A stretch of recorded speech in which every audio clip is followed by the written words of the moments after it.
Hello viewers, मैं astrologer doctor Shifali. दो journey अपना चल रहा है, एक भगवद गीता का और एक श्री शिव पुराण का। आज श्री शिव पुराण का विद्येश्वर संहिता का 21वां अध्याय, 21 नंबर का अध्याय और उसके श्लोक और अर्थ का पठन करूंगी। प्रयत्न करूंगी कि जल्दी पूरा करूं क्योंकि ये अध्याय थोड़ा लंबा है और मैं ट्राई करूंगी एक ही भाग में परिपूर्ण हो जाए। थोड़ा फास्ट श्लोक पढ़ूंगी और जैसे ही मैं समग्र शिव परिवार को नमन करती हूँ वैसे ही ओम श्री वक्रतुंड महाकाय सूर्यकोटि समप्रभा निर्विघ्नं कुरु मे देव सर्वकार्येषु सर्वदा। ओम श्री विनायक प्रसन्नोस्तु। ओम गणपतये नमः। ओम श्री उमा महेश्वराभ्यां नमः। जय पार्वती माता, जय कार्तिकेय स्वामी। ओम नमः शिवाय। ओम नमः शिवाय। ओम नमः शिवाय। ये अध्याय जो मैं चालू कर रही हूँ, हो सकता है कि बहुत लंबा हो जाए तो मुझे बीच में दो विभाग करने पड़े। प्रयत्न है कि जरा फास्ट पठन करके एक ही विभाग में परिपूर्ण करूँ। अथैकविंशो अध्यायः। कामना भेद से पार्थिव लिंग के पूजन का विधान। ऋषय ऊचुः सूत सूत महाभाग व्यास शिष्य नमोस्तुते सम्यगुक्तं त्वया तात पार्थिवार्चा विधानकं कामना भेदमाश्रित्य संख्या ब्रूहि विधानत शिव पार्थिवलिंगानां कृपया दीनवत्सल। सूत उवाच शृणुध्वमृषयः सर्वे पार्थिवार्चाविधानकं यस्यानुष्ठानमात्रेण कृतकृत्यो भवेन्नरः अकृत्वा पार्थिवं लिङ्गं यो अन्यदेवं प्रपूजयेत् वृथा भवति सा पूजा दमदानादिकं वृथा। संख्या पार्थिवलिङ्गानां यथा कामं निगद्यते संख्या सद्यो मुनिश्रेष्ठ निश्चयेन फलप्रदा। प्रथमावाहनं तत्र प्रतिष्ठा पूजनं पृथक् लिंगाकारं समं तत्र सर्वं ज्ञेयं पृथक् पृथक्। विद्यार्थी पुरुषः प्रीत्या सहस्रमीत पार्थिवं पूजयेत् शिवलिङ्गं हि निश्चयात् तत्फलप्रदं। नरः पार्थिवलिङ्गानां धनार्थी च तदर्धकं पुत्रार्थी सार्धसाहस्रं वस्त्रार्थी शतपञ्चकं मोक्षार्थी कोटिगुणितं भूकामश्च सहस्रकं दयार्थी च त्रिसहस्रं तीर्थार्थी द्विसहस्रकं सूरत्कामी त्रिसहस्रं वश्यार्थी शतमष्टकं मारणार्थी सप्तशतं मोहनार्थी शताष्टकम् उच्चाटनपरश्चैव सहस्रं च यथोक्ततः स्तम्भनार्थी सहस्रं तु द्वेषणार्थी तदर्धकं निगडान्मुक्तिकामस्तु सहस्रं सार्धमुत्तमं महाराज भये पंचशतं ज्ञेयं विचक्षणैः। जितने श्लोक का पठन किया है उसके अर्थ का पठन कर रही हूँ। ऋषिगण बोले, हे व्यास शिष्य सुत जी, हे महाभाग आपको नमस्कार है। हे तात, आपने अच्छे प्रकार से पार्थिवार्चन की विधि बताई। अब सकाम पूजन में मनोवांछित पदार्थ के अनुसार कितनी संख्या में पार्थिव लिंगों के पूजन की विधि है? हे दीनवत्सल, इसे कृपा पूर्वक बताइए। सुत जी बोले, हे ऋषियों, आप सब लोग पार्थिव पूजन की विधि का श्रवण करें, जिसका अनुष्ठान करने से मनुष्य कृतकृत्य हो जाता है। पार्थिव लिंग के पूजन को छोड़कर जो लोग अन्य देवों के यजन में लगे रहते हैं, उनकी वह पूजा, तप तथा दान आदि व्यर्थ हो जाता है। अब मैं कामना के अनुसार पार्थिव लिंगों की संख्या बताता हूँ। हे मुनिश्रेष्ठ, अधिक संख्या में अर्चन तो निश्चय ही फलदायी होता है। प्रथम आवाहन, तब प्रतिष्ठा, तदनंतर सभी लिंगों का पूजन अलग अलग करना चाहिए। लिंगों का आकार तो एक समान ही रखना चाहिए। विद्या प्राप्ति की कामना से पुरुष भक्तिपूर्वक 1000 पार्थिव शिवलिंगों का पूजन करे, सहस्त्र शिवलिंग। इससे निश्चय ही उस फल की प्राप्ति हो जाती है। धन चाहने वाले पुरुष को उसके आधे मतलब कि 500, पुत्र चाहने वाले को 1500 और वस्त्रों की आकांक्षा वाले को 500 शिवलिंगों का पूजन करना चाहिए। मोक्ष की कामना वाले व्यक्ति को 1 करोड़, भूमि की अभिलाषा वाले को 1000, दया प्राप्ति की इच्छा वाले को 3000 और तीर्थाटन की इच्छा वाले को 2000 शिवलिंगों की पूजा करनी चाहिए। मित्र प्राप्ति की इच्छा वाले को 3000 तथा अभिचार कर्मों में 500 से लेकर 1000 तक पार्थिव शिवलिंगों के पूजन की विधि है। कारागार आदि के बंधन से छुटकारे की इच्छा से 1500 तथा राज भय से मुक्ति की इच्छा से 500 शिवलिंगों का पूजन बुद्धिमानों को जानना चाहिए। इससे आगे के श्लोक और अर्थ का पठन करूंगी। चौरादि संकटे ज्ञेयं पार्थिवानां शतद्वयं डाकिन्यादि भये पंचशतमुक्तं च पार्थिवं दारिद्र्ये पंचसाहस्रं युतं सर्वकामदम् अथ नित्यविधिं वक्ष्ये शृणुध्वं मुनिसत्तमाः। एकं पापहरं प्रोक्तं द्विलिङ्गं चार्थसिद्धिदं त्रिलिङ्गं सर्वकामानां कारणं परमीरितम् उत्तरोत्तरमेवं स्यात् पूर्वोक्तगणनाविधि मतान्तरमतो वक्ष्ये संख्यायां मुनिभेदतः। लिङ्गानामयुतं कृत्वा पार्थिवानां सुबुद्धिमान् निर्भयो हि भवेन्नूनं महाराज भयं हरेत् कारागृहादिमुक्त्यर्थं युतं कारयेत् बुधः डाकिन्यादिभये 7 सहस्रं कारयेत् तथा अपुत्रः पञ्चपञ्चाशत् सहस्राणि प्रकारयेत् लिङ्गानामयुतेनैव कन्यका सन्ततिं लभेत् लिङ्गानामयुतेनैव विष्णवादैश्वर्यमाप्नुयात् लिङ्गानां प्रयुतेनैव यतुलां श्रियमाप्नुयात् कोटिमेकां तु लिङ्गानां यः करोति नरो भुवि शिव एव भवेत् सोऽपि नात्र कार्या विचारणा अर्चा पार्थिवलिङ्गानां कोटियज्ञफलप्रदा मुक्तिदा नित्यं ततः कामार्थिनां नृणां विना लिङ्गार्चनं यस्य कालो गच्छति नित्यशः महाहानिर्भवेत्यस्य दुर्वृत्तस्य दुरात्मनः। जितने श्लोक का पठन किया उसके अर्थ का पठन कर रही हूँ। चोर आदि के संकट से बचने के लिए 200 और डाकिनी आदि के भय से मुक्ति हेतु 500 पार्थिव शिवलिंगों का पूजन बताया गया है। दरिद्रता से छुटकारे के लिए 5000 और सभी कामनाओं की सिद्धि के लिए 10,000 पार्थिव शिवलिंगों का पूजन करना चाहिए। हे मुनि श्रेष्ठो, अब मैं नित्य पूजन विधि बताता हूँ, आप लोग सुने। एक पार्थिव लिंग का नित्य पूजन पापों का नाश करने वाला और 2 लिंगों का पूजन अर्थ की सिद्धि करने वाला बताया गया है। 3 लिंगों का पूजन सभी कामनाओं की सिद्धि का मुख्य हेतु कहा गया है।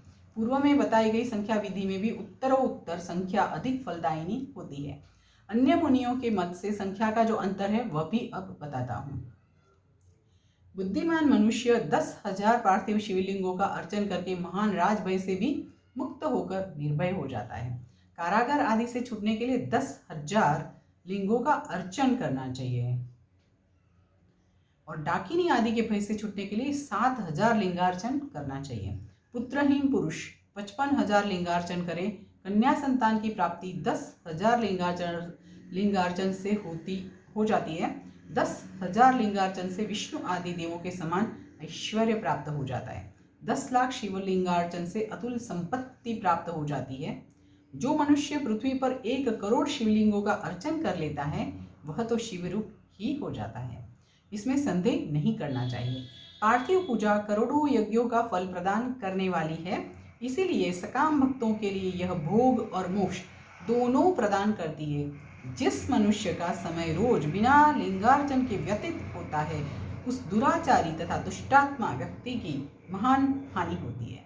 आगे के श्लोक का पठन करूंगी। एकतः सर्वदानानि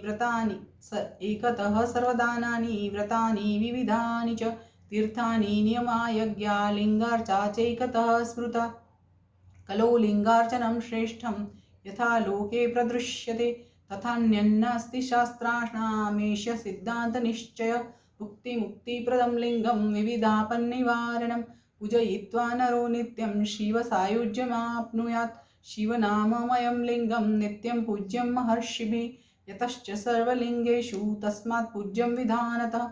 उत्तमं मध्यमं नीचं त्रिविधं लिंगमेरितं मानतो मुनिशार्दूला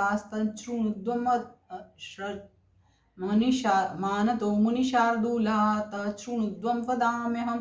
चतुर अङ्गुलमुच्छ्रायं रम्यं वेदिकयायुतम् उत्तमं लिङ्गमाख्यातं मुनिभिः शास्त्रकोविदैः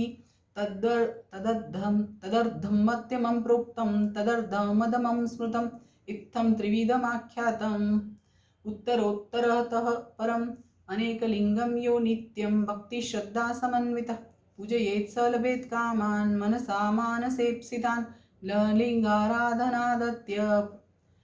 लिङ्गाराधनादन्यत् पुण्यं वेद चतुष्टये विद्यते सर्वशास्त्राणामेष एवं विनिश्चयः सर्वमेतत् परित्यज्य कर्मजालमशेषतः भक्त्या परमया विद्वान् लिङ्गमेकं प्रपूजयेत् लिङ्गे अर्चिते अर्चितं सर्वं जगत्स्थावरजङ्गमं संसारं बुद्धिमग्नानां नान्यत्तरणसाधनम्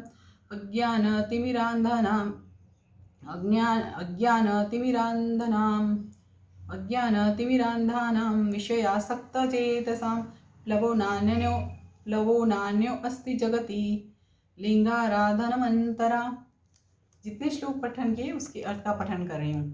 एक और सारे दान विविध व्रत तीर्थ नियम और यज्ञ है तथा उनके समकक्ष दूसरी ओर पार्थिव शिवलिंग का पूजन माना गया है।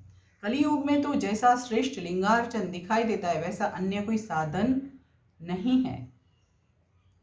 कलियुग में तो जैसा श्रेष्ठ लिंगार्चन दिखाई देता है वैसा अन्य कोई साधन नहीं है। यह समस्त शास्त्रों का निश्चित सिद्धांत है। शिवलिंग भोग और मोक्ष देने वाला तथा विविध आपदाओं का निवारण करने वाला है। इसका नित्य अर्चन करके मनुष्य शिव सायुज्य प्राप्त कर लेता है। महर्षियों को शिव नाममय इस लिंग की नित्य पूजा करनी चाहिए। यह सभी लिंगों में श्रेष्ठ है, अतः विधान पूर्वक इसकी पूजा करनी चाहिए। हे मुनिवरों, परिणाम के अनुसार लिंग 3 प्रकार के कहे गए हैं, उत्तम, मध्यम और अधम। उसे आप लोग सुने, मैं बताता हूँ। जो 4 अंगुल ऊंचा और देखने में सुंदर हो तथा वेदी से युक्त हो, उस शिवलिंग को शास्त्रज्ञ महर्षियों ने उत्तम कहा है। उससे आधा मध्यम और उससे भी आधा अधम माना गया है। इस तरह 3 प्रकार के शिवलिंग कहे गए हैं जो उत्तरोत्तर श्रेष्ठ है। जो भक्ति तथा श्रद्धा से युक्त होकर अनेक लिंगों की मन से नित्य पूजा करता है वह मनोवांछित कामनाओं की प्राप्ति कर लेता है। चारों वेदों में लिंगार्चन से बढ़कर कोई पुण्य नहीं है। सभी शास्त्रों का भी यह निर्णय है।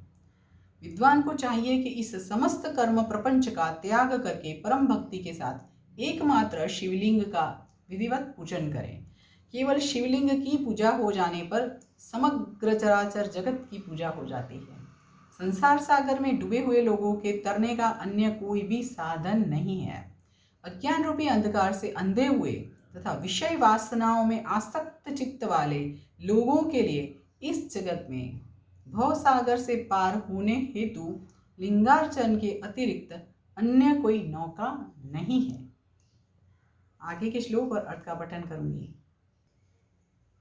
हरि ब्रह्मादयो देवा मुनयो यक्ष राक्षसाः गंधर्वाश्चारणा सिद्धा दैतेया दानवास्तथा नागाः शेष प्रभृतयो गरुडाद्याः खगास्तथा स्रपजापतयश्चान्ये मनवः किन्नरा नराः पूजयित्वा महाभक्त्या लिंगं सर्वार्थसिद्धिदं प्राप्ताः कामानभीष्टांश्च तान् सर्वान् हृदये स्थितान् ब्राह्मणः क्षत्रियो वैश्यः शूद्रो वा प्रतिलोमजः पूजयेत् सततं लिंगं तत्तन्मन्त्रेण सादरं किं बहुक्तेन मनूयः स्त्रीणामपि तथान्यतः अधिकारो अस्ति सर्वेषां शिवलिंगार्चने द्विजानां वैदिकेनापि मार्गेणाराधनं वरम् अन्येषामपि जन्तूनां वैदिकेन न सम्मतं वैदिकानां द्विजानां च पूजा वैदिकमार्गतः कर्तव्या नान्यमार्गेण इत्याह भगवान् शिवः। तदीचि गौतमादीनां शापेनादग्धचेतसां द्विजानां जायते श्रद्धा नैव वैदिककर्मणि यो वैदिकमनादृत्य कर्म स्मार्थमथापि वा अन्यत् समाचरेन्मर्त्यो न संकल्पफलं लभेत्। इत्थं कृत्वार्चनं शम्भोर्नैवेद्यान्तं विधानतः पूजये द्रष्टमूर्तिश्च तत्रैव त्रिजगन्मयि। क्षितिरापो अनलो वायुः क्षितिरापो अनलो वायुः आकाशः सूर्यसोमकौ यजमान इति त्वष्टौ मूर्तयः परिकीर्तिताः। शर्वो भवश्च रुद्रश्च उग्रो भीम इतीश्वरः महादेवः पशुपतिरेतान्मूर्तिभिरर्चयेत् पूजयेत् परिवारं च ततः शम्भो सुभक्तितः ईशानादिक्रमात् तत्र चन्दनाक्षतपत्रकैः ईशानं नन्दिनं चण्डं महाकालं च भृङ्गिनं वृषं स्कन्दं कपर्दिशं सोमं शुक्रं च तत्क्रमात् अग्रतो वीरभद्रं च पृष्ठे कीर्तिमुखं तथा तत एकादशान् रुद्रान् पूजयेत् विधिना। ततः जितने श्लोक पठन किया है उसके अर्थ का पठन कर रही हूँ।